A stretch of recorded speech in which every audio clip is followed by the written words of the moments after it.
Assalamu alaikum, dear students. In today's class, we will discuss about classification of carbohydrates.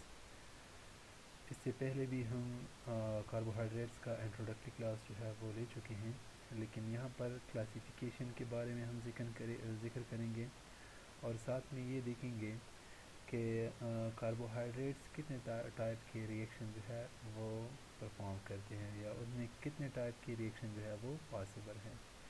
So normally अगर हम देख लें तो carbohydrates are mainly classified into 4 groups. Different groups हैं जिसमें carbohydrates को क्या किया गया है, वो डिवाइड किया गया है. और ये ग्रुप्स कौन से हैं? One is monosaccharide. अगर हम ये देख लें तो इनमें फर्स्ट वन जो है दैट इज़ मोनोसेकेराइड, फिर सेकंड वन जो है दैट इज़ डाइसेकेराइड, फिर उसके बाद है oligosaccharide and last one is polysaccharide. So आज हमने ये देखना है कि मोनोसेकेराइड्स क्या होते हैं और फिर उसके बाद ये देखना है कि डाइसेकेराइड्स क्या होते हैं, ओलिगोसेकेराइड्स क्या होते हैं और साथ में पॉलीसेकेराइड्स. सो ये मेनली 4 ग्रुप हैं जिसमें कार्बोहाइड्रेट्स को क्या किया है, वो डिवाइड किया गया है. अब अगर हम देख लें तो जो मोनोसेकेराइड्स हैं, मोनोसेकेराइड्स कौन से कार्बोहाइड्रेट्स होते हैं? Monosaccharides are those carbohydrates which cannot be hydrolyzed further into more simple carbohydrates. It means that कि हम जो मोनोसेकेराइड्स होते हैं उनको अगर हम उसकी हाइड्रोलिसिस करना चाहे बाय एडिशन ऑफ वाटर, उसकी अगर हम ब्रेक डाउन करना चाहे तो ये पॉसिबल नहीं है. क्यों नहीं है? क्योंकि इनके फर्दर हाइड्रोलिसिस नहीं होती. It can not be hydrolysed further. So that's why they are called monosaccharides. ठीक है, और इसे सिंपलेस्ट कार्बोहाइड्रेट्स भी कहते हैं. Thus they are the simplest form of carbohydrates. और उसके जो फीमेलियल मोस्ट एग्जांपल है वो कौन से हैं? That is glucose, fructose, ribose and galactose. तो ये जो एग्जांपल है ये किस चीज़ के हैं? मोनोसेकेराइड्स के. अब अगर हम देख लें तो monosaccharides are further classified on the basis of. अब जो मोनोसेकेराइड है उसकी फर्दर क्या हो गया है, यहाँ पर क्लासिफिकेशन हुआ है. वो किस बेसिस पर हुआ है? On the basis of aldehyde और कीटोन फंक्शनल ग्रुप के. उनमें कौन सा फंक्शनल ग्रुप है? आया वो एल्डिहाइड फंक्शनल ग्रुप है कि कीटोन फंक्शनल ग्रुप है? सेकेंडली जो इसका मोनोसेकेराइड की जो डिवीजन हुई है, क्लासिफिकेशन हुई है, वो on the basis of carbon chain length कि मोनोसेकेराइड में टोटल कितने कार्बन मीन एक मोनोसेकेराइड हैं, जिस तरह triose, tetrose, pentose, hexose and heptose.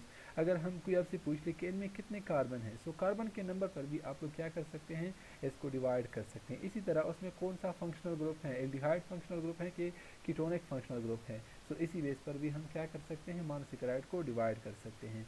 So on the basis of aldehyde and ketonic functional group, monosaccharides are divide into 2 categories. That is aldo monosaccharide. यहाँ पर एक टर्म यूज हुआ है एल्डो. एल्डो का मतलब है एल्डिहाइड, कि ये ऐसे मोनोसेकेराइड्स होंगे कि जिसमें एल्डिहाइड फंक्शनल ग्रुप होगा. इसे एल्डोजिस भी कहते हैं. सेकेंड वन है कीटो मोनोसेकेराइड्स, कि ये ऐसे मोनोसेकेराइड्स होते हैं कि जिसमें कौन सा फंक्शनल ग्रुप होता है? कीटोनिक फंक्शनल ग्रुप, और उसे कीटोजिस भी कहते हैं. So on the basis of carbon chain length जो कार्बोहाइड्रेट्स की डिवीजन हुई है वो कौन सी है? That is triose. इनमें मोस्टली जो है वो 3 कार्बन होते हैं जो चेन होता है उसका. फिर टेट्रोज, इसमें 4 होते हैं. फिर पेंटोज है, पेंटोज में 5 कार्बन चेन होता है. हेक्सोज में 6 कार्बन चेन. और हेप्टोज जो कि मोस्टली अनकॉमन है, लेकिन अगर कोई आपसे पूछ ले तो इसमें 7 कार्बन चेन, इसका जो चेन होगा वो कितने कार्बन से बना होगा? उनमें कितने कार्बन होंगे? 7 कार्बन होंगे. सो ये जस्ट इनका क्लासिफिकेशन है ऑन द बेसिस ऑफ कि aldehyde mean on the basis of functional group and on the basis of carbon chain length. अब अगर हम देख ले दो तो जो कार्बोनाइल ग्रुप है और दूसरा है हमारे साथ एल्डिहाइड फंक्शनल हमारे साथ 2 फंक्शनल ग्रुप हैं. एक है एल्डिहाइड फंक्शनल ग्रुप, दूसरा है हमारे साथ कीटोनिक फंक्शनल ग्रुप. सो ये जो कीटोनिक फंक्शनल ग्रुप है इसे हमने देखना कहाँ पर है? कार्बोनाइल कार्बन के ऊपर. जो भी है अल्डिहाइड या कीटोनिक फंक्शनल ग्रुप, ये दोनों हम कहाँ पर एक दूसरे से डिफ्रेंशिएट करेंगे? ऑन कार्बोनाइल ग्रुप और कार्बोनाइल कार्बन. सो अगर हम देख ले जो कार्बोनाइल कार्बन है इसमें कार्बन जो है वो डबल बॉन्ड ऑक्सीजन के साथ लिंक होता है. इस कार्बन को क्या कहते हैं? कार्बोनाइल कार्बन, जिसमें कार्बन ऑक्सीजन के साथ क्या है, वो डबल बॉन्ड के थ्रू लिंक है. अब इसमें हमारे साथ 2 फंक्शनल ग्रुप आते हैं. एक होता है हमारे साथ एल्डिहाइड और दूसरा होता है कीटोनिक फंक्शनल ग्रुप. जो एल्डिहाइड सॉरी जो कीटोनिक होते हैं, कीटोन में ऐसा कंडीशन होता है कि इनमें जो कार्बोनाइल कार्बन है इसके एक साइड पर अल्काइल फंक्शनल ग्रुप होता है जिसमें हम नॉर्मली आर लिखते हैं, या कार्बन चेन होता है, और उसके दूसरी साइड पर हाइड्रोजन। ये एसेंशियल है, ये ज़रूरी होगा। एक साइड पर कार्बन चेन होगा और दूसरी साइड पर कौन सा ग्रुप होगा, हाइड्रोजन। ठीक है। सो ऐसे ऐसे टाइप का कार्बोनाइल कार्बन के जिसके एक साइड पर कार्बन का चेन हो और दूसरी साइड पर क्या हो, हाइड्रोजन, ऐसे टाइप ऑफ कार्बोनाइल ग्रुप जो है वो फिर कन्वर्ट हो जाता है किस चीज़ में, फंक्शनल ग्रुप, जिसे हम कहते हैं एल्डिहाइड फंक्शनल ग्रुप। अगर हम यहाँ पर देख ले तो यहाँ पर जो कार्बोनाइल ग्रुप हैं, कार्बोनाइल कार्बन या ऑक्सीजन है, तो इनका जो कार्बोनाइल कार्बन है इनके दोनों साइड पर कार्बन वो लिंक्ड हैं। ये जो देश हैं ये बेसिकली लिंक जाहिर करे किसी के साथ, कार्बन के साथ। सो यहाँ पर क्या है कि ये जो कार्बन दोनों साइड पर अल्काइल ग्रुप के साथ अटैच्ड हैं।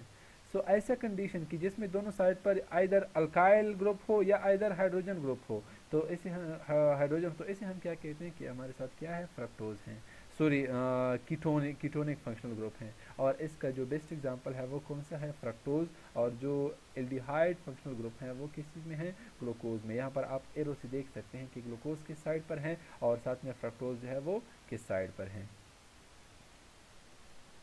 नाउ अगर हम देखें तो जो कार्बन चेन की बेसिस पर जो डिवीजन हुई है, क्लासिफिकेशन हुई है, ट्राइयोज हैं, रेट्रोज हैं, पेंटोज, हेक्सोज, हेप्टोज, ये हैं। तो इनमें इनके बेस्ट दो एग्जांपल वो कौन से हैं, एक है ग्लूकोज और दूसरा दूसरा है एराबिनोज।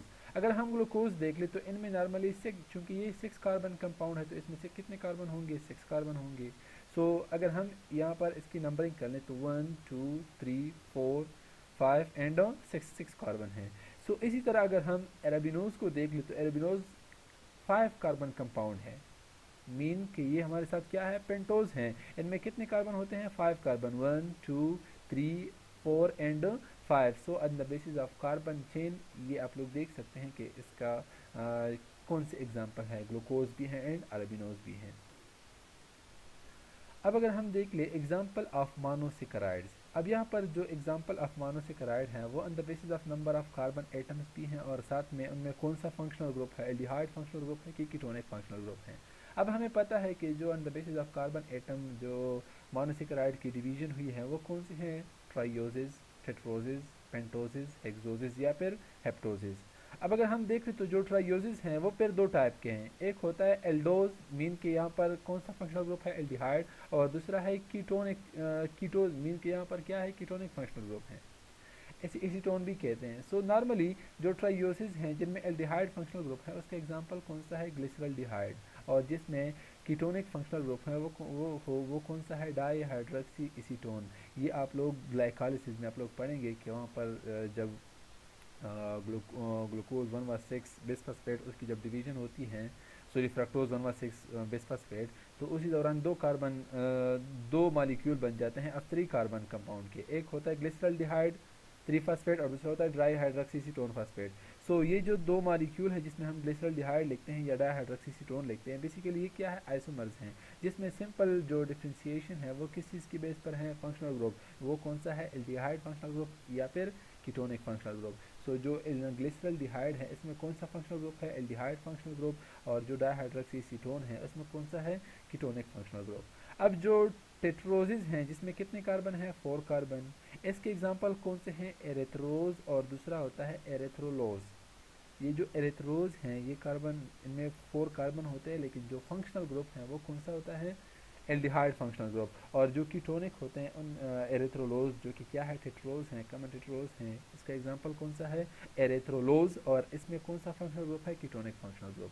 फिर अगर हम पेंटोसिस देख ले तो जिनमें क्या होते हैं, 5 कार्बन चेन होता है, और इसके बेस्ट एग्जांपल जो एल्डी जिसमें एल्डिहाइड फंक्शनल ग्रुप होता है वो कौन से हैं, ribose, and second one is ज़ैलोज।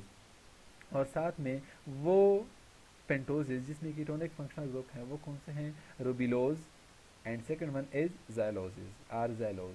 ठीक है। फिर उसके बाद हैं 6 carbon compound, that is hexoses, mean की मोनोसेकेराइड, ऐसा मोनोसेकेराइड जिसकी चेन में कितने कार्बन हो, 6 कार्बन हो, तो इसे हम क्या कहते हैं, हेक्सोसिस, आर हेक्सोस। और इसके एग्जांपल कौन से हैं, ग्लूकोज, गैलेक्टोज और मिनोज, ये 6 कार्बन हेक्सोसिस हैं या 6 कार्बन कंटेनिंग मोनोसेकेराइड हैं, जिसमें कौन सा फंक्शनल ग्रुप है, एल्डिहाइड फंक्शनल ग्रुप। और सेकंड वन जो हमारे साथ फ्रक्टोज हैं, इसमें कौन सा फंक्शनल ग्रुप है, कीटोनिक फंक्शनल ग्रुप, और इसमें भी 6 कार्बन कंपाउंड हैं। अच्छा, यहाँ पर एक टर्म रहता है, वो मैंने बताना है आप लोगों को ताकि आप लोगों पर आसानी हो कि जो कार्बोनाइल कार्बन ये जो दो फंक्शनल ग्रुप है, मेनली एल्डिहाइड फंक्शनल ग्रुप और दूसरा होता है कीटोनिक फंक्शनल ग्रुप। अगर कोई आपसे पूछ ले कि इसमें कार्बोनाइल कार्बन एल्डिहाइड में कहाँ पर होगा और कीटोन में कहाँ पर होगा, तो आप लोग तो इसका आंसर सिंपल है। मोस्टली जो एल्डिहाइड्स होते हैं, एल्डिहाइड्स में ये जो कार्बोनाइल कार्बन है ये टर्मिनल पर होता है। क्लियर है कि जो एल्डिहाइड क्या है, मीन ऐसे कार्बोहाइड्रेट्स या ऐसे मोनोसेकेराइड जिसमें क्या हो एल्डिहाइड फंक्शनल ग्रुप हो, तो ये नॉर्मली कहाँ पर होता है, टर्मिनल जो चेन है। तो आप लोगों ने ये देखना है कि यहाँ पर कार्बोनाइल कार्बन कहाँ पर है। अगर ये टर्मिनल पर हो तो जाहिर बात है कि यहाँ पर कौन सा फंक्शनल ग्रुप होगा, ये एल्डिहाइड होगा। अगर ये कार्बोनाइल कार्बन हमारे साथ मीन टर्मिनल पर नहीं है, दरमियान में से है, तो तब जाकर ये हमारे साथ कौन सा फंक्शनल ग्रुप होगा, कीटोनिक फंक्शनल ग्रुप। सो ये भी आप लोग याद रखें। फिर इसके बाद जो 3 कार्बन कंटेनिंग मालिक्यूल और ट्राइयोसिस हैं, जिसका बेस्ट एग्जांपल कौन सा है, ग्लिसरल्डिहाइड। यहाँ पर एल्डिहाइड मीन केस में हमने पहले कार्बोनाइल कार्बन को ढूंढना है, सो कार्बोनाइल कार्बन जो है वो टर्मिनल पर है, तो जाहिर बात है कि यहाँ पर कौन सा फंक्शनल ग्रुप है, एल्डिहाइड फंक्शनल ग्रुप। सो इसी बेस पर हम कहते हैं कि हमारे साथ क्या है, ग्लिसरल्डिहाइड। ठीक है, ये 3 कार्बन कंपाउंड है, आप लोग देख भी सकते हैं 1 2 एंड 3, और टर्मिनल पर कार्बोनाइल कार्बन और इसके साथ हाइड्रोजन अटैच है, सो एल्डिहाइड फंक्शनल ग्रुप यहाँ पर एग्जिस्ट कर रहा है। अब अगर हम फर्दर ग्लिसरल्डिहाइड को देख ले, so glyceraldehyde is the simplest monosaccharide, particularly aldoses. अगर हम देखें तो चूंकि यहाँ पर एल्डिहाइड फंक्शनल ग्रुप है जिसे हम एल्डोजिस भी कहते हैं, जिसकी बेस पर सो नॉर्मली अगर कोई आपसे पूछ ले कि सबसे सिंपलेस्ट मोनोसेकेराइड कौन सा है, तो आप लोगों ने क्या आंसर देना है, ग्लिसरल्डिहाइड। क्यों, क्योंकि नॉर्मली जो मोनोसेकेराइड सबसे जो सिंपलेस्ट है उनमें 3 कार्बन कंपाउंड मीन के 3 कार्बन चेन है, और उसका बेस्ट एग्जांपल कौन सा है, glyceraldehyde. It can not be hydrolysed further, हम इसको फर्दर उसकी हाइड्रोलाइसिस नहीं कर सकते। It is the smallest possible structure that is a carbohydrate can not have less than 3 carbon atom. Mean कि ये हमारे साथ सिंपलेस्ट है, ऐसी सिंपलेस्ट कार्बोहाइड्रेट नहीं है कि जिसमें क्या हो 2 कार्बन हो या फिर 1 कार्बन हो। इससे सिंपलेस्ट फर्दर कोई कार्बोहाइड्रेट एग्जिस्ट नहीं करता। ये हमारे साथ सबसे क्या है, जो glyceraldehyde is the simplest carbohydrate that exist in our nature. ठीक है, अगर हम देख ले तो जनरल फार्मूला फॉर मोनोसेकेराइड, जो मोनोसेकेराइड्स होते हैं उनका जनरल फार्मूला क्या है, CH2O एंड N। N का मतलब है carbon atom, where N is any number of 3 or greater. So यहाँ पर नॉर्मली चूंकि जो हमारे साथ क्या है मोनोसेकेराइड हैं, उनमें कार्बन कितने होते हैं, वो 3 से कम वाले कार्बोहाइड्रेट्स हैं नहीं। तो जो मोनोसेकेराइड्स होते हैं यहाँ पर हमने N को कितना कंसिडर करना है, या 3 या फिर 4 5 6 या फिर 7। सो इसी तरह जो मोनोसेकेराइड है उसका फार्मूला भी यही है कि CH2ON। So where N is any number of 3 or greater, mean कि ये 3 से कम नहीं होगा। ज़रूरी बात है, ज़ाहिर बात है कि यहाँ पर जो N है उनका नंबर ग्रेटर होगा देन 3, क्योंकि हमारे साथ ग्लिसरल्डिहाइड से फर्दर कोई सिंपलेस्ट है ही नहीं। तो इसी बेस पर हम जो स्मॉलेस्ट वैल्यू यहाँ पर लेते हैं वो कौन सा होगा, N।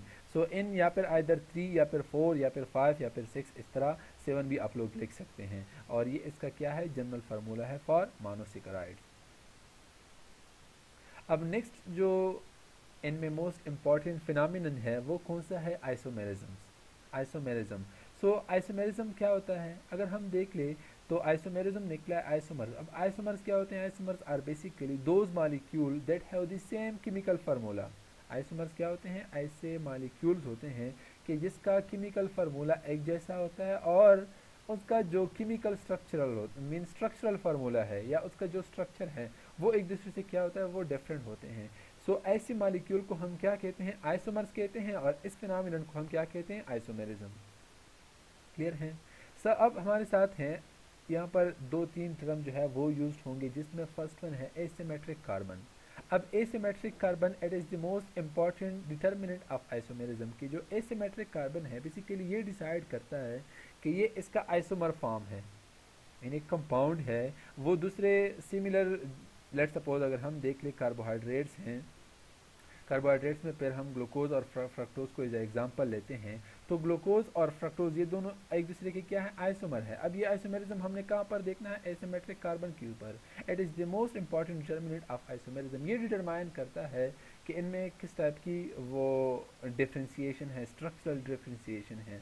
अब ऐसे कोई पूछ ली कि एसिमेट्रिक कार्बन क्या है, तो आप लोगों ने क्या आंसर देना है, it is the carbon which is attach with 4 different groups, कि ये हमारे साथ ऐसा कार्बन होता है कि जिनके चारों साइड्स पर डिफरेंट ग्रुप क्या होते हैं, वो अटैच होते हैं।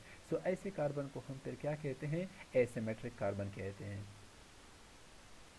यहाँ पर आप लोग देख सकते हैं straight chain structure of typical monosaccharide that is glucose, ये हमारे साथ क्या है, ग्लूकोज है। इसका आप लोग चेन देख सकता है जिसमें ये देख सकते हैं कि जिसमें कितने कार्बन है, 6 कार्बन, 1 2 3 4 5 6। अब हमने देखना है कि इनमें कौन सा कार्बन मीन के फर्स्ट वन कार्बन जहाँ पर कार्बोनाइल ग्रुप है उनका क्या नाम है, फिर ये जो दूसरे ब्लैक कलर से ज़ाहिर किए गए हैं इनके क्या नाम है, और ये जो ब्लू कलर के हैं इसका क्या नाम है, और यहाँ पर भी आप लोग देख सकते हैं कि इसका क्या नाम। सो यहाँ पर mainly 4 different kinds of carbon जो है वो मौजूद होते हैं, जिनमें सबसे पहला जहाँ पर क्या हो, फंक्शनल ग्रुप हो, कार्बोनाइल कार्बन हो, उस कार्बन को हम कहते हैं एनोमेरिक कार्बन।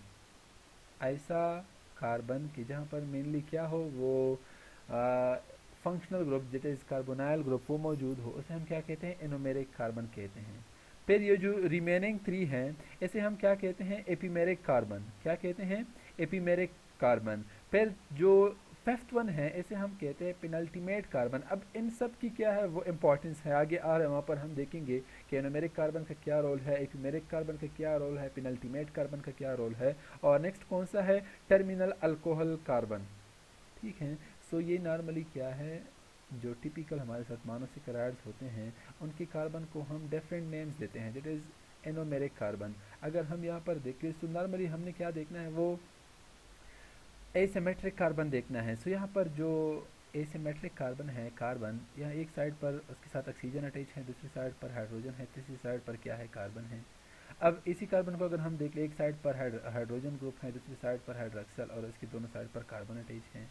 तो ये हमारे इस तरह के, अगर हम लास्ट में इसका एग्जांपल देखें तो ये जो कार्बन है इसके दोनों साइड पर हाइड्रोजन अटैच होते हैं, एक साइड पर हाइड्रोक्सल ग्रुप और एक साइड पर कार्बन। सो इनकी चारों साइड्स पर डिफरेंट मॉलिक्यूल्स या डिफरेंट जो एलिमेंट्स होते हैं वो अटैच होते हैं। इसी बेस पर हम कहते हैं कि हमारे साथ कौन से कार्बन है, एसिमेट्रिक कार्बन है। और ये लो आप लोग इसका नाम याद कर ले कि एनोमेरिक कार्बन कौन सा होता है, फिर एपीमेरिक कौन से हैं।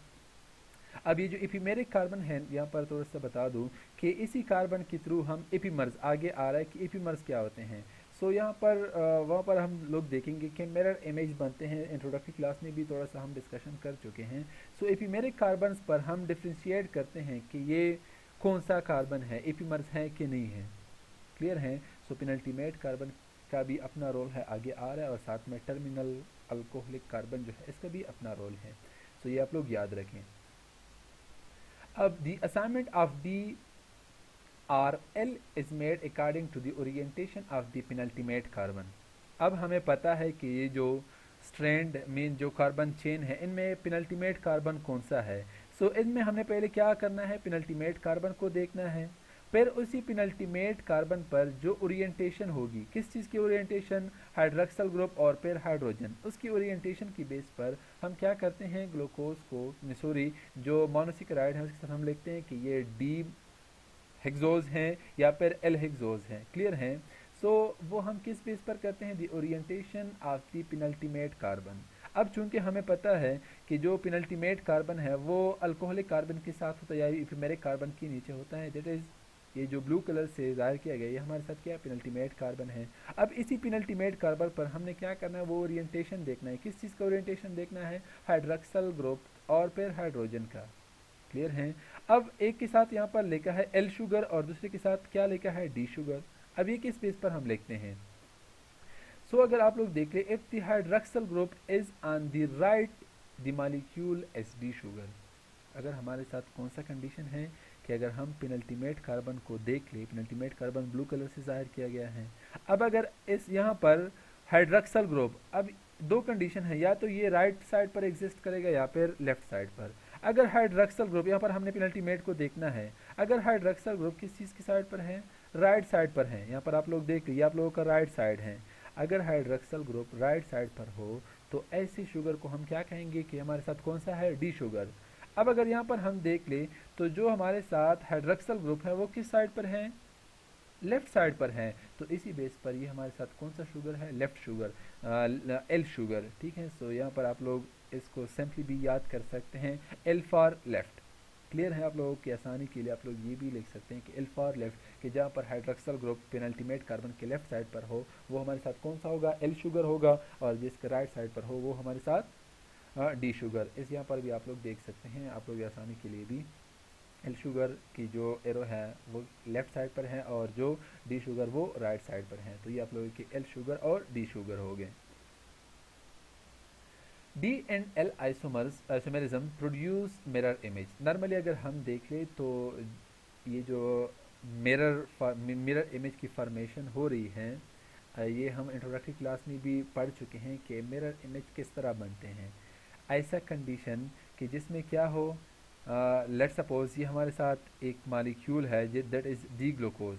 अगर ये हम मिरर के सामने शो कर ले तो इससे ज़ाहिर बात है कि ये स्ट्रक्चर बनेगा। इसके जो राइट साइड पर जो मीन मॉलिक्यूल होंगे, जो फंक्शन मीन जो एलिमेंट या जो ग्रुप यहाँ पर अटैच होते हैं, वो हम अगर हम इसको मिरर के सामने ले जाए तो वो किस साइड पर हमें शो होंगे, उसके लेफ्ट साइड पर। यहाँ पर ये कहाँ पर हैं, राइट साइड पर हैं। सो अगर यही डी ग्लूकोज ये हम मिरर के सामने ले जाए तो इसके लेफ्ट साइड पर कौन से होंगे, हाइड्रॉक्सल ग्रुप होगा, हाइड्रोजन होगा और फिर हाइड्रॉक्सल ग्रुप।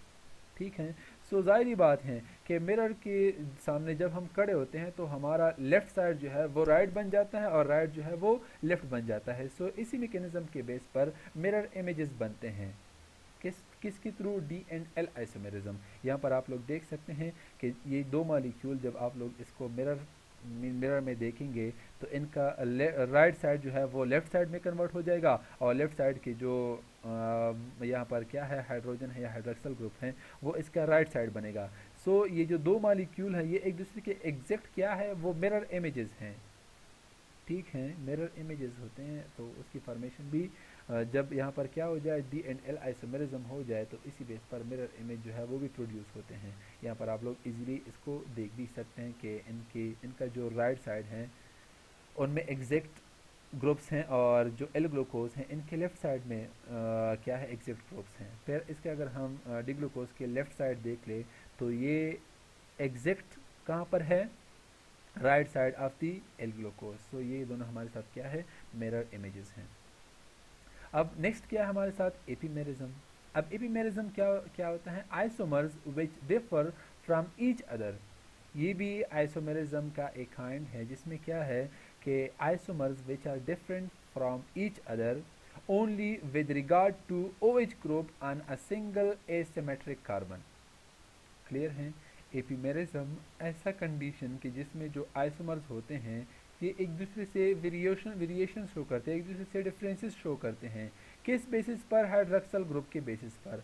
अब ये हाइड्रॉक्सल ग्रुप जो हैं वो कहाँ पर होते हैं, on a single asymmetric carbon, दो पर नहीं, तीन पर नहीं। एपीमेरिज्म के साथ आप लोगों ने क्या लिखना है, on a single asymmetric carbon. यहाँ पर आप लोग देख सकते हैं कि ये जो रेड वन है जहाँ पर हाइड्रॉक्सल ग्रुप जो डी ग्लूकोज हैं उसके राइट साइड पर हैं और जो हाइड्रोजन ग्रुप है वो कौन सी साइड पर है, लेफ्ट साइड पर।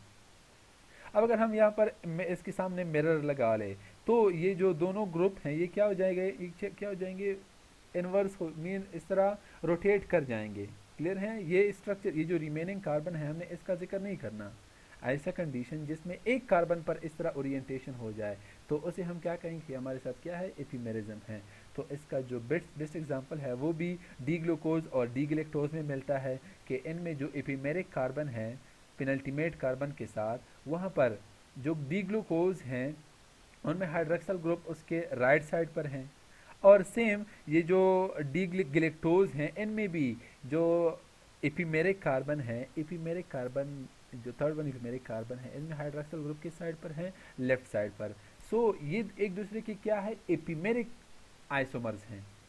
क्लियर है, ये हमारे ये तीनों जो है ये तीनों हमारे साथ क्या है, एपीमेरिक कार्बन है। और यहाँ पर जो आइसोमेर जिस मेन आइसोमेरिज्म अगर है, स्ट्रक्चरल चेंजेस हैं एक दूसरे से एक ही कार्बन पर, तो ऐसे आइसोमर्स को हम फिर क्या कहेंगे, एपीमेरिक कार्बन कहेंगे या एपीमेरिज्म इसे हम कहेंगे। सो ऐसे आइसोमर्स जो क्या हो एक दूसरे से डिफर करते हो on the basis of OH group that is attach to a single asymmetric carbon, तो ऐसे काइंड ऑफ आइसोमर्स को हम फिर क्या कहेंगे कि एक दूसरे के क्या है, एपीमर्स है, या इस फिनोमिनन को हम एपीमेरिज्म कहते हैं। फिर उसके बाद हैं ऑप्टिकल आइसोमर्स। सो ऑप्टिकल आइसोमर्स ये हम किस चीज़ के बेसिस पर करते हैं, नॉर्मली हम क्या करते हैं कि हम पोलरोमीटर वो यूज़ करते हैं, उनमें हम क्या करते हैं कि उसके थ्रू हम बीम ऑफ पोलराइज्ड लाइट वो पास करते हैं, और उसमें हमने क्या करना है, मोनोसेकेराइड जो आइसोमर मीन मोनोसेकेराइड जो एक दूसरे के आइसोमर्स हो, ऑप्टिकल आइसोमर्स हो, उसको हमने रखना है।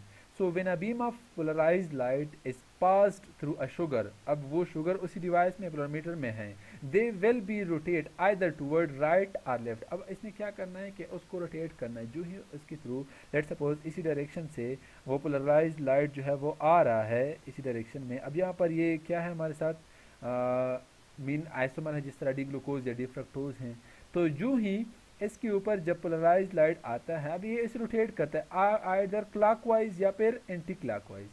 सो इसने रोटेशन यहाँ पर या तो राइट साइड पर देना है इस तरह राइट साइड पर, या फिर लेफ्ट साइड पर। सो अगर रोटेशन जो है कोई मेन दो आइसोमर्स हैं उस पर आप लोग पोलराइज्ड लाइट पास कर रहे हैं, अगर रोटेशन राइट साइड पर हो जाए तो ये हमारे साथ कौन सा आइसोमर्स मीन ये हमारे साथ कौन सा इसका नाम फिर क्या होगा, डेक्स्ट्रो रोटेटरी आइसोमर। क्लियर है। अब ये फिर से सुन लें, अगर ऐसा कंडीशन है कि जब हम लेट सपोज डी ग्लूकोज हैं, इसको हमने पोलरोमीटर में रखा है, पोलराइज लाइट इसके ऊपर हम पास कर रहे हैं, तो आफ्टर पासिंग पोलराइज लाइट ये क्या करता है, जो लाइट हैं वो पोलराइज लाइट है, इसको इस तरह क्लॉकवाइज रोटेट कर लेता है। सो ये जो राइट साइड इसकी रोटेशन है इसी बेस पर यहाँ पर हम क्या लिखते हैं, इसके साथ लिखते हैं डेक्स्ट्रो रोटेटरी। दो टाइप के ऑप्टिकल आइसोमर्स होते हैं, एक होते हैं डेक्स्ट्रो रोटेटरी आइसोमर और दूसरे होते हैं लेवो रोटेटरी आइसोमर। जो डेक्स्ट्रो रोटेटरी होते हैं उसमें राइट साइड पर क्या होते हैं, वो रोटेशन करते हैं, रोटेट करते हैं किस चीज़ को, पोलराइज लाइट को। और जो ल्यू रोटेटरी होते हैं वहाँ पर रोटेशन किस साइड पर होते हैं, लेफ्ट साइड पर। और इसका एग्जांपल क्या है, डी फ्रक्टोज। सो जो डी ग्लूकोज और डी फ्रक्टोज हैं ये एक दूसरे के क्या है, ऑप्टिकल आइसोमर है। D glucose dextrorotatory isomer हो गया, और दूसरा जो है डी फ्रक्टोज ये क्या हो गया, लीवो रोटेटरी आइसोमर। अब नेक्स्ट हमने देखना है कि मोनोसेकेराइड से हम क्या क्या डिराइव कर सकते हैं और उनका फिर बायोलॉजिकल इंपॉर्टेंस क्या है। ठीक है, so monosaccharide derivatives of biological importance. So first one हमने देखना है ऑक्सीडेशन प्रोडक्ट्स, कि इसके ऑक्सीडेशन प्रोडक्ट्स जो है वो कौन से हैं। मीन कि जब मोनोसेकेराइड की ऑक्सीडेशन हो जाए तो तब जाकर कौन से मालिक्यूल हमें हासिल या कौन से कंपाउंड हमारे साथ आएंगे। तो ये नॉर्मली क्या है कि जब ऑक्सीडेशन हो किस चीज़ का, मोनोसेकेराइड का, तो उससे किस चीज़ की फॉर्मेशन होती है, शुगर एसिड की फॉर्मेशन होती है। अब अगर उसका फिर रिडक्शन हो जाए तो जो मालिक्यूल आप लोगों के साथ आप लोगों को मिलेंगे वो क्या होंगे, अल्कोहल होंगे, इसे हम शुगर अल्कोहल कहते हैं। तीसरे हैं अमाइनो शुगर, और फिर लास्ट वन कौन से हैं, शुगर फास्फेट। नेम से भी जाहिर है कि यहाँ पर अमाइनो ग्रुप वो किसी मोनोसेकेराइड के साथ और उसकी जो है वो अटैचमेंट होगी, और दूसरे जो शुगर फास्फेट है इसमें फास्फेट ग्रुप जो है वो ऐड होगा। तो इन सब का क्या है वो बायोलॉजिकल इंपॉर्टेंस है इन आवर बॉडी, जिसमें मोनोसेकेराइड की ऑक्सीडेशन भी पॉसिबल है, रिडक्शन भी पॉसिबल है, एडिशन ऑफ अमाइनो एसिड वो भी पॉसिबल है, और एडिशन ऑफ फास्फेट ग्रुप वो भी पॉसिबल है। तो यहाँ पर एक एक करके इसे देखते हैं। सो oxidation products that is sugar acid, के जब ऑक्सीडेशन हो जाए किस चीज़ का, मोनोसेकेराइड का, तो तब जाकर हमें शुगर एसिड जो है वो हासिल होते हैं। सो व्हेन ऑक्सीडाइज्ड मीन किस चीज़ की ऑक्सीडेशन की बात हो रही है, monosaccharide. So monosaccharide when oxidized under proper condition aldoses may form 3 type of acids. Clear है। तो एल्डोजेस का मतलब ये है कि जो एल्डिहाइड, जिसमें एल्डिहाइड फंक्शनल ग्रुप हैं, अगर उनकी ऑक्सीडेशन हो जाए तो यहाँ पर 3 टाइप के एसिड हमें हासिल हो सकते हैं, जिसे हम क्या कहेंगे, शुगर एसिड कहेंगे। और वो कौन से हैं? एक है यूरोनिक एसिड, सेकेंड वन है aldonic acid, and third one है सिकेरिक acid. So type of acid produced depend on which carbon is oxidized, mean कि यहाँ पर जो यूरोनिक एसिड हैं, एल्डोनिक एसिड हैं या सिकारिक एसिड हैं, इसको यहाँ पर हमने देखना है कि कौन सा कार्बन वो ऑक्सीडाइज्ड हो रहा है। उसी बेस पर हम कहेंगे कि ये यूरोनिक एसिड है, ये एल्डोनिक एसिड है, और ये फिर हमारे साथ क्या है, सिकारिक एसिड है। एक एक करके यहाँ पर हम देखते हैं। सो फर्स्ट वन हमारे साथ क्या है, यूरोनिक एसिड। सो यहाँ पर oxidation of aldose at primary alcohol mean terminal carbon, जिसे हम अल्कोहलिक कार्बन भी कहते हैं। क्लियर हैं? सो एक साइड पर तो इसका फंक्शनल ग्रुप है और दूसरी साइड पर टर्मिनल कार्बन है। अगर टर्मिनल कार्बन इसकी ऑक्सीडेशन हो जाए तो जो एसिड आप लोगों के साथ उसकी फॉर्मेशन होगी वो कौन से एसिड होंगे, यूरोनिक एसिड। यहाँ पर आप लोग देख सकते हैं कि ये नॉर्मल हमारे साथ मोनोसेकेराइड हेक्सोज हैं, और इसमें कौन सा फंक्शनल ग्रुप है, टर्मिनल का। और टर्मिनल पर देख ले एल्डिहाइड फंक्शनल ग्रुप है, ठीक है। सो चूंकि एल्डिहाइड उसकी एल्डोजिस की जो है वो ऑक्सीडेशन हो रही है, सो इस पर आप लोग देख सकते हैं कि यहाँ पर CH2OH, यहाँ पर जब ऑक्सीडेशन हो जाए तो ये जो हाइड्रोजन है वो रिमूव हो जाते हैं, और यहाँ पर जो कार्बोक्सिलिक एसिड का जो फंक्शनल ग्रुप है उसकी फॉर्मेशन हो जाती है, दैट इज COOH। पहले क्या था, CH2 एंड OH, अब क्या है, COOH। एसिडिक मीन जो एसिडिक फंक्शनल ग्रुप है उसकी फॉर्मेशन हो गई है, तो इसी बेस पर हम कहते हैं कि हमारे साथ क्या है, यूरोनिक एसिड है। क्लियर है? सो फिर से देख ले, ऐसा ऑक्सीडेशन कि जिसमें एल्डोज जो है वो टर्मिनल कार्बन पर उसकी ऑक्सीडेशन हो जाए तो उसे हम यूरोनिक एसिड कहते हैं। अब सेकेंड वन हमारे साथ क्या है, एल्डोनिक एसिड। अब एल्डोनिक एसिड में oxidation of aldose at carbonyl carbon, कि जो कार्बोनाइल कार्बन यहाँ पर आप लोग टर्मिनल पर देख सकते हैं कि ये कार्बोनाइल कार्बन है। अब अगर यहाँ पर ऑक्सीडेशन हो रहा है तो तब जाकर जो एसिड बनेगा वो कौन सा होगा, एल्डोनिक एसिड। यहाँ पर आप लोग देख सकते हैं कार्बोनाइल कार्बन जब इसकी ऑक्सीडेशन एक दफ़ा हो जाए तो यहाँ पर acidic functional group, that is carboxylic functional group, carbonyl से अब कार्बोक्सिलिक फंक्शनल ग्रुप, उसकी फॉर्मेशन हो जाती है, तो इसे हम क्या कहते हैं, एल्डोनिक एसिड।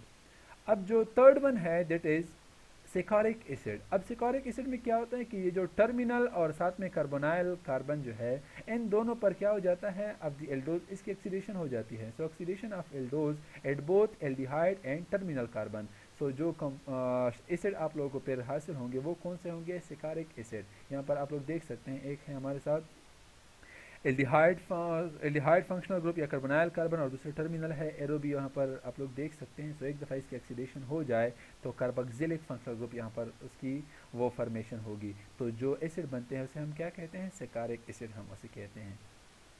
क्लियर है? अब example of aldoses with their corresponding uronic acids are. अब अगर हम देखें तो जो शुगर हैं, लेट सपोज ग्लूकोज हैं, मिनोज हैं, गैलेक्टोज हैं, उसकी टर्मिनल कार्बन पर ऑक्सीडेशन हो रहा है तो जो यूरोनिक एसिड बनते हैं उनके एग्जांपल फिर कौन से हैं, ग्लूकोयूरोनिक एसिड, मीन कि जो ग्लूकोज हैं यहाँ पर ग्लूकोयूरोनिक एसिड उसकी फॉर्मेशन भी हो सकती हैं, और फिर आइडियोरोनिक एसिड उसकी फॉर्मेशन भी इससे हो सकती है। मिनोज जब उसकी टर्मिनल कार्बन पर वो ऑक्सीडेशन हो जाए तो मेनयोरोनिक एसिड उसकी फॉर्मेशन होती है, और जब गैलेक्टोज की हो जाए तो गैलेक्टोयूरोनिक एसिड जो है वो फिर बन जाते हैं। सो इसी तरह example of aldose with their corresponding aldonic acid. अब ऐसा कंडीशन है कि कार्बोनाइल कार्बन पर ऑक्सीडेशन हो रहा है तो फिर जो एल्डोजेज होंगे उसके एग्जांपल कौन से हैं, अगर ग्लूकोज का एल्डिहाइड कार्बन के ऊपर वो ऑक्सीडेशन हो रहा है तो फिर इससे किस चीज़ की फॉर्मेशन होगी, ग्लूकोनिक एसिड। अगर मेनोज है उसकी कार्बोनाइल कार्बन पर ये जो फंक्शनल ग्रुप है एल्डिहाइड फंक्शनल ग्रुप, वहाँ पर ऑक्सीडेशन हो रहा है तो मेनोनिक एसिड उसकी फॉर्मेशन होगी। फिर गैलेक्टोज हैं गैलेक्टोनिक एसिड, तो ये इसकी क्या है, एल्डोनिक एसिड हैं। फिर थर्ड वन इसके बाद क्या है, अमाइनो शुगर, जो थर्ड वन रिएक्शन है जिसमें अमाइनो ग्रुप उसके साथ क्या हो जाता है, वो अटैच हो जाता है, तो ये कौन सी ऐसी शुगर को फिर हम क्या कहेंगे, अमाइनो शुगर।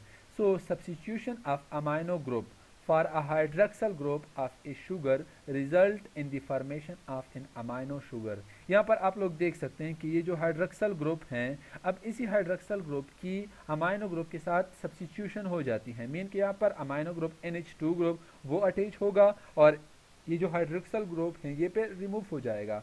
तो जो कंपाउंड आप लोगों को मिल जाता है उसे हम फिर क्या कहते हैं, अमाइनो शुगर कहते हैं। यहाँ पर आप लोग देख सकते हैं कि अगर ऐसा कंडीशन हो कि जो हाइड्रोक्सल ग्रुप है it is replaced by amino group, so जो शुगर बन हमें हासिल हो जाता है उसे हम क्या कहते हैं, अमाइनो शुगर कहते हैं। So the amino group is attach to the carbon number second, जो फंक्शनल ग्रुप कार्बन नंबर 1 और इसका जो दूसरा है उस पर जब अमाइनो ग्रुप अटैच हो जाए तो ऐसे शुगर को हम फिर क्या कहते हैं, अमाइनो शुगर कहते हैं। क्लियर है। अब अगर आगे हम देख ले तो common example of amino sugar यार अमीनो सिकराइड वो कौन से हैं, एक है गैलेक्टोजामाइन और दूसरा है ग्लूकोजामाइन। मीन के एक में ग्लूकोज सॉरी गैलेक्टोज उसके सेकंड नंबर कार्बन पर अमाइन ग्रुप अटैच हो जाता है और दूसरे में जो ग्लूकोज है उसके सेकंड नंबर कार्बन पर अमाइन ग्रुप अटैच हो जाता है। सो इसी बेस पर हम कहते हैं गैलेक्टोजामाइन या फिर ग्लूकोजामाइन। अब sugar alcohols that is produced by a reduction reaction। Normally acid तो हम ऑलरेडी पढ़ चुके हैं, एसिड में ऑक्सीडेशन होता है। जो शुगर अल्कोहल होते हैं जब एक दफ़ा जो एल्डिहामिन जो हमारे साथ क्या है मोनोसेकेराइड है उसकी एक दफ़ा रिडक्शन हो जाए, रिडक्शन किसे कहते हैं यहाँ पर, addition of hydrogen. Normally oxidation और रिडक्शन में फ़र्क क्या है, ऑक्सीडेशन में क्या होता है, loss of electron, loss of proton या हाइड्रोजन या फिर गेन ऑफ ऑक्सीजन, इसे ऑक्सीडेशन कहते हैं। अब अगर इसका इन्वर्स हम चले जाए कि जब क्या हो रहा है, लॉस ऑफ ऑक्सीजन हो रहा है या गेन ऑफ इलेक्ट्रॉन हो रहा है या गेन ऑफ प्रोटॉन हो रहा है, तो इसे हम क्या कहते हैं, रिडक्शन कहते हैं। सो रिडक्शन प्रोसेस के थ्रू अल्कोहल की वो फॉर्मेशन होती है that is sugar alcohol. So sugar alcohol are obtained by reduction of monosaccharide, both aldoses and ketoses and disaccharide। So अगर monosaccharide हैं या फिर disaccharide हैं, अगर इनका हम एक रिडक्शन कर ले तो रिडक्शन के थ्रू हमें शुगर अल्कोहल जो है वो फिर अचीव होते हैं। So sugar alcohols also known as pylrols, polyols, second one है polyhydric alcohols and और polyalcohols। So ये आप लोग इसके एग्जाम्पल भी देख सकते हैं। अब किस तरह ये रिएक्शन किस तरह प्रोसीड होता है, sugar alcohols are hydrogenated form of aldose or ketoses. Aldoses or ketoses hydrogenated mean कि अगर इसकी हाइड्रोजिनेशन हो जाए, इसमें हाइड्रोजन ऐड हो जाए, तो एक दफ़ा हाइड्रोजन ऐड हो जाए तो तब जाकर एल्डोज और कीटोन किस चीज़ में कन्वर्ट हो जाते हैं, शुगर अल्कोहल में। सो ये ग्लूकोज हैं। अब अगर ग्लूकोज का जो कार्बोनाइल कार्बन है यहाँ पर हाइड्रोजन ऐड हो रहे हैं तो जो सब्सटेंस बनेगा वो कौन सा होगा, सर्बिटोल।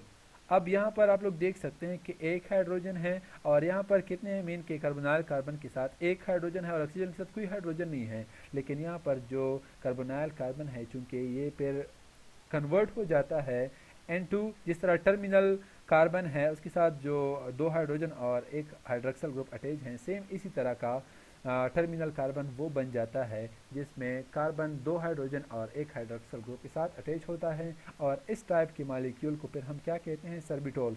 सो सर्बिटोल क्या है, it is a hydrogenated form of glucose और it is a alcoholic form of glucose. Clear है। सो इस तरह आप लोग दूसरे एग्जाम्पल भी देख सकते हैं कि जब ग्लिसरॉल्डिहाइड या डाइहाइड्रोक्सीसीटोन इसकी क्या हो जाए, एक दफ़ा रिडक्शन हो जाए तो इससे किस चीज़ की फॉर्मेशन होती है, ग्लिसरॉल की। ठीक है, ये भी प्रोडक्ट हैं डिफरेंट बायोलॉजिकल रिएक्शंस का। फिर अगर इस तरह ग्लूकोज का हो जाए तो सर्बिटोल, मिनोज का हो जाए तो मिनिटोल, फ्रक्टोज का हो जाए रिडक्शन तो सर्बिटोल एंड मिनिटोल, अगर ग्लूकोज का हो रहा है तो डेल्सिटोल, राइबोज का हो रहा है तो राइबिटोल, एरेथ्रोज का हो रहा है तो एरेथ्रिटोल, ज़ाइलोज का हो रहा है तो ज़ाइलोटोल, लेक्टोज का लेक्टिटोल और माल्टोज का माल्टीटोल। सो ये क्या है, इसके रिडक्टिव मीन जब एक दफ़ा इन मॉलिक्यूल का रिडक्शन हो जाए तो जो प्रोडक्ट इससे करस्पॉन्डिंग प्रोडक्ट इससे बनते हैं ये इसके क्या है, अल्कोहलिक फॉर्म है और ये हमेशा इनके रिडक्शन जो रिएक्शन है उसके थ्रू अचीव्ड होते हैं। अब लास्ट वन जो है वो कौन सा है, शुगर फॉस्फेट।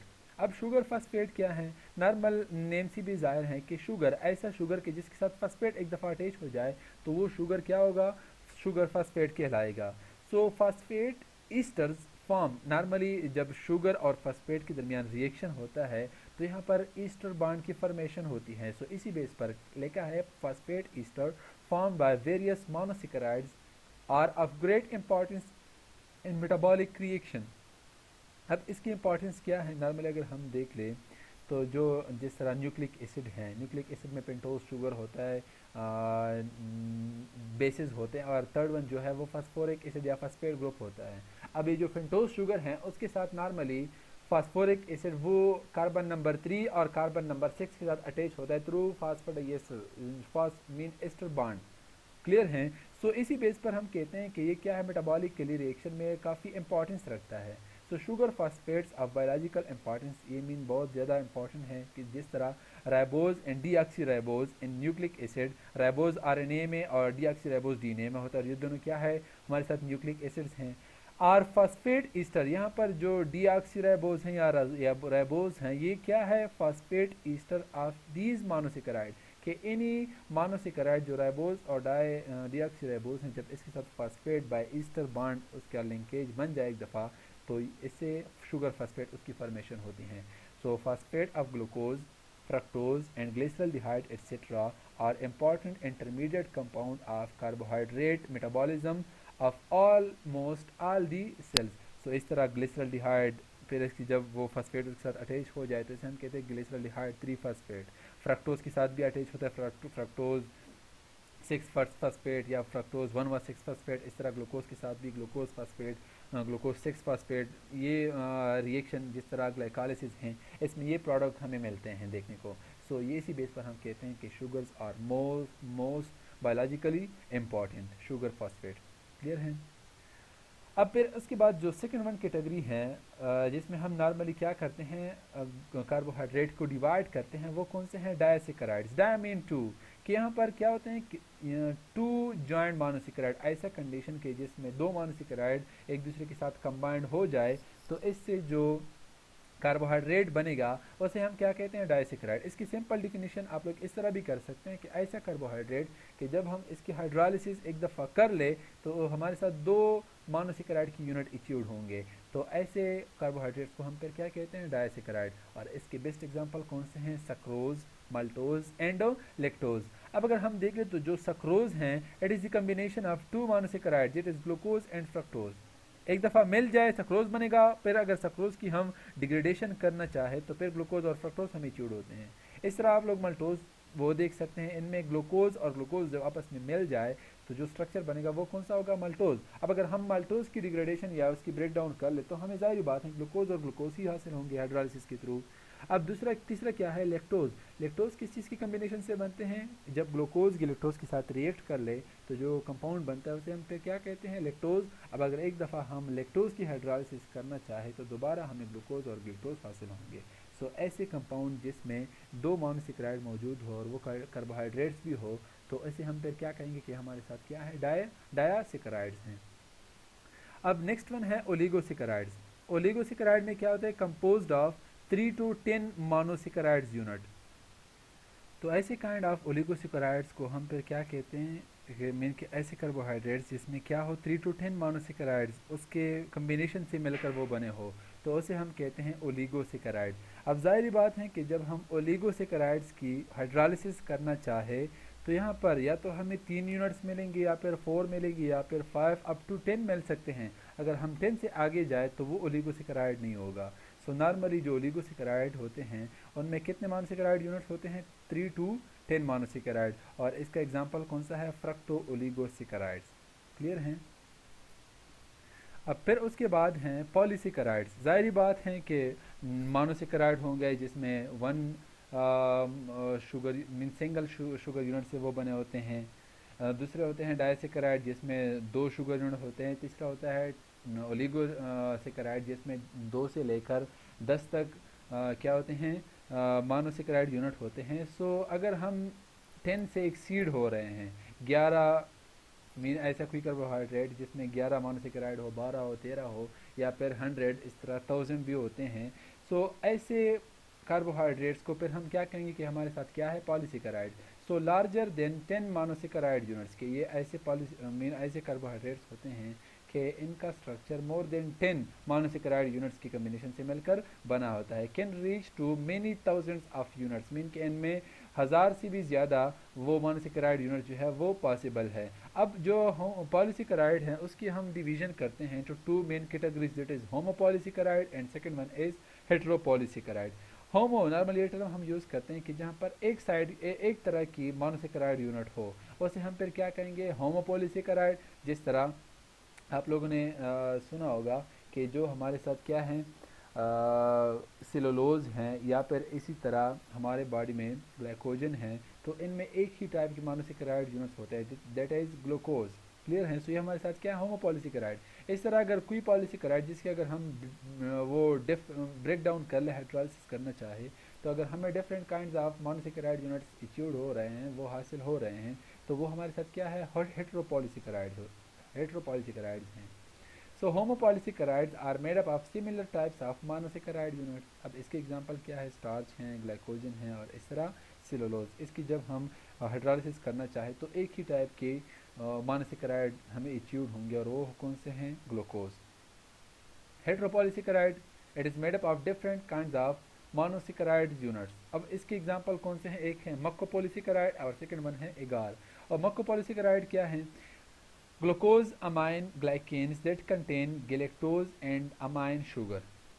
गैलेक्टोज आप लोगों को पता है कि सिंपल मोनोसेकेराइड हैं। अब अगर ऐसा कंडीशन है कि जिसमें मोनोसेकेराइड उसके साथ एक दफ़ा अमाइन ग्रुप अटैच हो जाए, तो इसे हम क्या कहते हैं, अमाइन शुगर कहते हैं। सो अमाइन शुगर जब उसकी कम्बिनेशन इस तरह ग्लूकोज से हो जाए, तो जो पॉलीसेकेराइड इस तरह बनेगा, उसे हम फिर क्या कहते हैं, ग्लूकोज अमाइन ग्लाइकेन्स। क्लियर हैं? अब सेकेंड वर्ड क्या है, एगार। अब ये किस चीज़ के कम्बिनेशन से मिलकर बना है, contain various sugars like glucose and galactose. So thank you, that's all about today class. So अगर फिर भी आप लोगों को कोई मसला हो तो आप लोग डायरेक्टली या इनडायरेक्टली मुझसे उसके बारे में जो है वो पूछ सकते हैं। ठीक है, थैंक यू।